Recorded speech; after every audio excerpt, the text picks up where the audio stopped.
friends, welcome back to my channel. இன்னைக்கு ஒரு super ஹெல்தியான சாஃப்டான கருப்பு கவுனி அரிசில ஆப்பம் எப்படி செய்யறதுன்னு பார்த்துடலாமா? செய்யறது ரொம்பவே ஈஸி தான். டேஸ்ட்டும் ரொம்ப வித்தியாசம் இல்லாமல் அவ்வளோ சூப்பராக இருக்கும். கண்டிப்பாக ட்ரை பண்ணி பாருங்கள். வாங்க ரெசிபிக்குள்ளே போகலாம். அதுக்கு இன்றைக்கி நான் 1 கப் அளவுக்கு கருப்பு கவுனி அரிசி எடுத்திருக்கேன். அதுக்கப்புறமா அதே கப் அளவுக்கு 1 கப்பு பச்சரிசி எடுத்திருக்கேன். ஒரு பாத்திரத்தில் நம்ம எடுத்து வச்சுருக்க கருப்பு கவுனி அரிசி, அதுக்கப்புறமா பச்சரிசி, அதுக்கப்புறம் கொஞ்சமாக உளுந்து. இது எப்படின்னா ஒரு கப் எடுக்கிறோம்ல, அதில் வந்து ஒரு கால்வாசிக்கு ரொம்ப கம்மியாக கொஞ்சமாக உளுந்து எடுத்தால் போதும். அதே மாதிரி ஒரு 10-15 வெந்தயம் எல்லாம் சேர்த்து தண்ணி ஊற்றி நல்லா கழுகி எடுத்து வச்சுக்கோங்க. அதுக்கப்புறமா அந்த அரிசி முங்குற வரைக்கும் தண்ணி சேர்த்து அப்படியே ஒரு மூடி போட்டு 4லேருந்து 5 மணி நேரம் ஊற வச்சிடலாம். அரிசி நல்லா ஊறினதுக்கப்புறமா இதை மிக்ஸி ஜாரில் சேர்த்து அரைக்க போகிறோம்.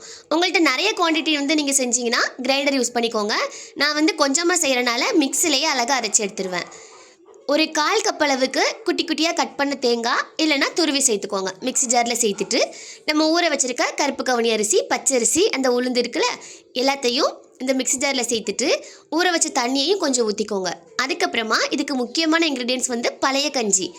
இல்லை பழைய கஞ்சி வந்து கொஞ்சம் புளிப்பாக இருக்குல்ல, அந்த மாதிரி கஞ்சி ஆட் பண்ணிக்கோங்க. இது வந்து ஆப்ப மாவை வந்து டக்குன்னு புளிப்பாயிரும், சாப்பிட்றதுக்குமே கொஞ்சம் டேஸ்ட் வந்து அதிகமாக இருக்கும். அந்த கஞ்சி தண்ணியை சேர்த்து நல்ல நைஸான பேஸ்ட்டாக அரைச்சி எடுத்துக்கோங்க. அரைச்சிட்டு கரண்டியை வச்சு எல்லா பக்கமும் ஒரே மாதிரி மாவை நல்லா மிக்ஸ் பண்ணிவிட்டு மூடி போட்டு அப்படியே 8 மணி நேரம் புளிக்க வச்சுருங்க. பார்த்திங்களா, அழகாக புளிச்சு சூப்பராக ரெடியாகி வந்துடுச்சு. அதுக்கப்புறமா நமக்கு இதுக்கு தேவைப்படுற அளவுக்கு உப்பு, கொஞ்சமாக ஆப்பச்சோடா எல்லாம் சேர்த்து மிக்ஸ் பண்ணிவிட்டு எந்த அளவுக்கு தண்ணி வேணுமோ தண்ணியும் இந்த ஸ்டேஜில் ஊற்றி நல்லா மிக்ஸ் பண்ணிக்கோங்க. இது வந்து தோசை மாவை விட கொஞ்சம் லூஸான கன்சிஸ்டன்சியில் இருந்துச்சுன்னா ஆப்பம் வந்து நல்லா சாஃப்டாக சூப்பராக ரெடி ஆயிரும். இது வந்து நம்ம ஆப்ப பாத்திரத்தில் சுட்டெடுக்கும் போது அந்த ஷேப்பு எல்லாமே சூப்பராக இருக்கும். நான் எப்போவுமே வந்து தோசை கல்லில் தான் சுடுவேன். அது வந்து இன்னும் கொஞ்ச நேரம் வந்து அந்த ஆப்பத்தை வந்து சாஃப்டாகவே வச்சுருக்கோம்.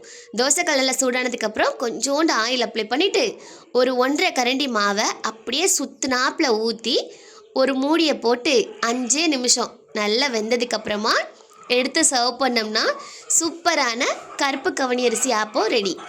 எப்போவுமே யூஸ்வலாக பச்சரிசி ஆப்பம் தான் நம்ம செய்கிறதுக்கு பதிலாக இந்த மாதிரி கருப்பு கவுனி அரிசியில், அதுக்கப்புறமா மில்லட்ஸில், சிறுதானிய வகைகளில் ஒவ்வொரு மாதிரி ஆப்பம் செஞ்சு கொடுக்கும்போது குட்டீஸ்க்கு அதோட ஹெல்த் பெனிஃபிட்ஸும் போய் சேர்ந்துடும், அவங்களும் விரும்பி சாப்பிடுவாங்க. அதனால் ஒரு தடவையாச்சும் இந்த மாதிரி கண்டிப்பாக ட்ரை பண்ணி பாருங்கள்.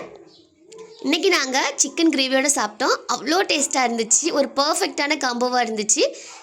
தேங்காய் பால் ஊற்றி சாப்பிடும்போதும் அவ்வளோ டேஸ்ட்டாக இருக்கும். ட்ரை பண்ணி பாருங்கள். ட்ரை பண்ணி பார்த்துட்டு ஃபீட்பேக்கை கமெண்டில் சொல்கிறதுக்கு மறந்துடாதீங்க. வீடியோ பிடிச்சிருந்தா லைக் அண்ட் ஷேர் பண்ணுங்கள்.